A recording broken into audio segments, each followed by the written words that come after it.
Γεια και χαρά σε όλους. Σας καλωσορίζουμε στην κάλυψη του σημερινού τελικού, που όλα δείχνουν ότι θα είναι συναρπαστικός.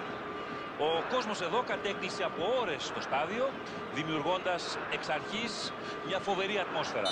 Και πλέον αυτή είναι στο αποκορύφωμά της, κάτι που φυσικά αρμόζει σε έναν τέτοιο τελικό. Σας ευχόμαστε λοιπόν να απολαύσετε κάθε στιγμή του υπέροχου αυτού θεάματος. Πρόκειται για ένα από τα πιο αναγνωρίσιμα γήπεδα του κόσμου. Ποιος παίκτης άραγε δεν θα ήθελε να αγωνιστεί εδώ μέσα? Όπως ίσως να προσέξατε, το μάτς ξεκίνησε. Από τις πρώτες ανταλλαγές και κινήσεις μέσα στο γήπεδο θα φανούν πολλά σχετικά με τα πλάνα των δύο προπονητών. Πριν τον αγώνα και οι δύο πλευρές τόνισαν ότι θα μπουν επιθετικά στο παιχνίδι. Μένει να το δούμε και στην πράξη. Φαίνεται καλή η βαθιά παλιά. Υπέροχη προσπάθεια. Κάνει κι άλλη προσπάθεια. Τεράστια ευκαιρία.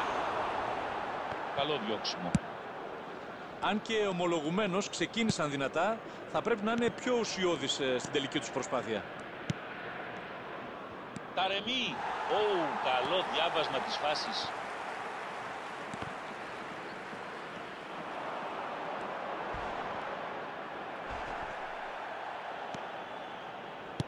Προσπαθεί να βγάλει μια έξυπνη παλιά. Έξυπνη πάσα του συμπαίκτη του. Να δούμε αν θα κάνει κάτι καλό εκεί. Θα γεμίσει προς τον άξονα. Η ομάδα καλά ξετυλίχθηκε στην αρχή. Έφτασε όμως σε ένα λάθος και όλα πήγαν στράφη. Κόντος. Πάσα με αξιώσεις. Για να δούμε τι θα κάνει. Παρά την ήττα που έφαγε σε αυτή τη φάση, δεν νομίζω να πτωηθεί. Ίσα ίσα. Με την πρώτη ευκαιρία θα το ξαναδοκιμάσει. Δύσκολη η φάση για την αντίπαλη άμυνα. Η αντεπίθεση ξεκίνησε υποδειγματικά. Δεν ξέρω πώς τα κατάφεραν και την πέταξαν στα σκουπίδια στο τέλος.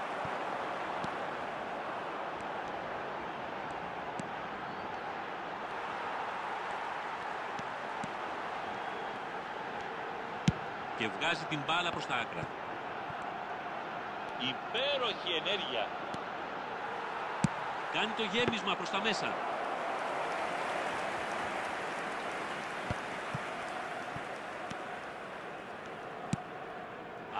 Δεν τη φτάνει.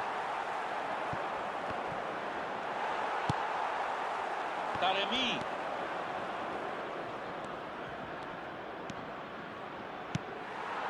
Αυτό για μένα είναι ο ορισμός του τι δεν πρέπει να κάνεις όταν βγαίνεις στην αντεπίθεση. Για να δούμε, μεγάλη ευκαιρία. Θα εξαπολύσει το σουτ. Προσπαθεί και πάλι. Τι γκολ πέτυχε ο παίκτης. Και ναι, η λευκή ισοπαλία έσπασε. Πλέον το μάτς θα πάρει φωτιά. Πεϊρανβάν κατάφερε να διώξει την πρώτη φορά, αλλά δεν την απομάκρυνε καλά και την πάτησε. Αν και κανείς δεν αμφισβητεί τις ικανότητες του σκόρερ, η άμυνα εδώ σίγουρα φέρνει μεγάλο μερίδιο ευθύνης.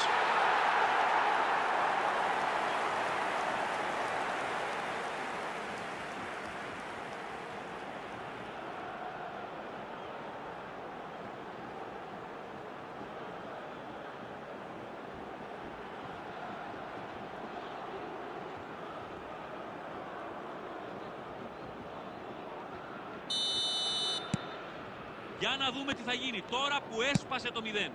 Όταν σκοράρεις πρώτος, κόβεις τα πόδια των αντιπάλων σου. Φανταστείτε σήμερα τι ειδικό βάρος αποκτά αυτό το γκολ. Και να, ακούγεται το σφύριγμα του διαιτητή για ένα πρώτο μέρος. Και να είμαστε λοιπόν στην ανάπαυλα. Στα πρώτα 45 λεπτά είδαμε πολλά ενδιαφέροντα στοιχεία από τις δύο ομάδες, ένα γκολ και γενικά ένα ευχάριστο παιχνίδι. Για πες μας, ποιες είναι οι σκέψεις σου για τα όσα μας προσέφερε το πρώτο αυτό μέρος του τελικού? Τους βλέπουμε να προηγούνται μέχρι στιγμής και αντικειμενικά να το κρίνουμε το αξίζουν. Αλλά επειδή υπάρχει ακόμα χρόνος πολύς, θα πρέπει να προσέξουν. Ξέρουμε όλοι πολύ καλά πως στο ποδόσφαιρο τα πάντα μπορούν να αλλάξουν μέσα σε μια στιγμή. Το παιχνίδι είναι 1-0 μέχρι στιγμής. Για να δούμε τι θα δούμε στο δεύτερο ημίχρονο. Και να είμαστε πάλι εδώ. Το δεύτερο μέρος άρχισε. Το 1-0 συνήθως είναι και παγίδα, γιατί είναι αρκετά έθραυστο σκορ και αν επαναπαυθεί σε αυτό η ομάδα μπορεί να την πατήσει, με τους παίκτες να κρίνονται πίσω αντί να δημιουργούν νέες καταστάσεις.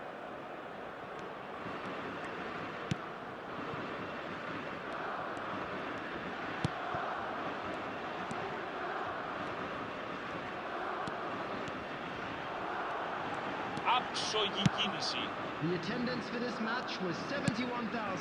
Μπορεί να προηγούνται, αλλά δεν παίζουν και τόσο καλά. Μάλλον έχουν εστιάσει στο να προφυλάξουν το σκορ και όχι να το διευρύνουν. Θα συγκλίνει προς τα μέσα. Γυρνάει κεφαλιά. Είπε όχι. Έξοχος. Είναι πραγματικά εκπληκτικός. Εδώ όλοι νομίσαμε ότι η μπάλα θα έμπαινε γκολ.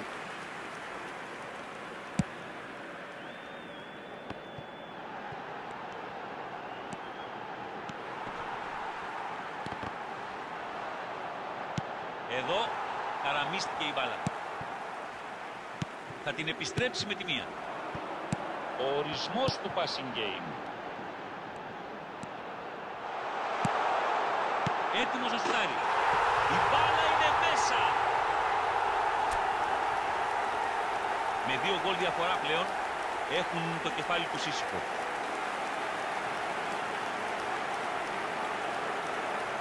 Ήταν σε πολύ ευνοϊκή θέση. Δύσκολα χάνεται από εκεί. Πολύ καλό το τελείωμα, Χρήστο, αλλά δεν περιμέναμε για κάτι άλλο, για να είμαι ειλικρινής. Ολομόναχος ήταν, δεν μπορούσε να το χάσει.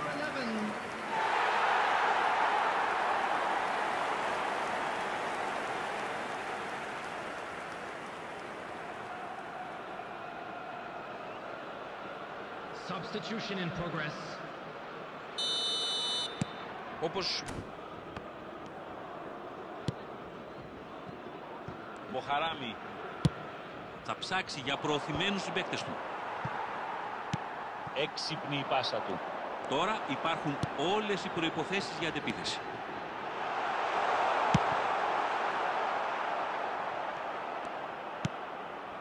Μια έξυπνη παλιά προς την αντίπαλη περιοχή.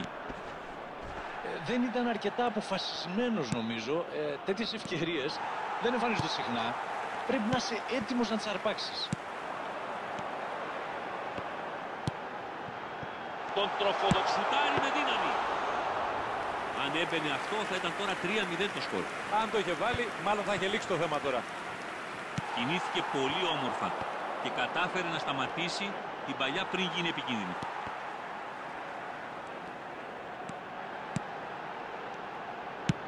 Και βγάζει την μπάλα στα δεξιά. Το πιο απογοητευτικό είναι ότι είχε και άλλες επιλογές. Αλλά είδατε τι έγινε τελικά.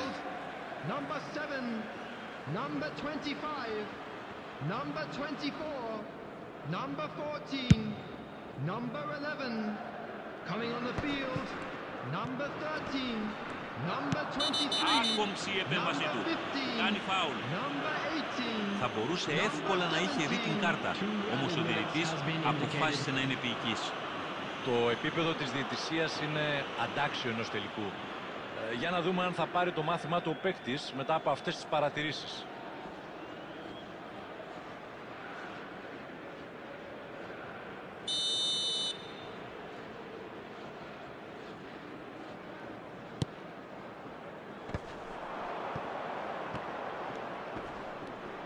Τελικά κατάφερε να την πάρει. Ο διαιτητής σφυρίζει τη λήξη του παιχνιδιού. Τα κατάφεραν. Άξιοι νικητές του κυπέλου σήμερα. Καταπληκτικό επίτευγμα. Σίγουρα οι πανηγυρισμοί θα συνεχιστούν ως αργά τη νύχτα. Ίσως και περισσότερο. Και ναι, έφτασε η ώρα για την ανταμοιβή των παικτών για όλη την πορεία. Επίσης, συγχαρητήρια και στον προπονητή που έκανε πράγματα και θάματα. Αλλά και στους οπαδούς που ακολούθησαν την ομάδα. Και στα εύκολα και στα δύσκολα.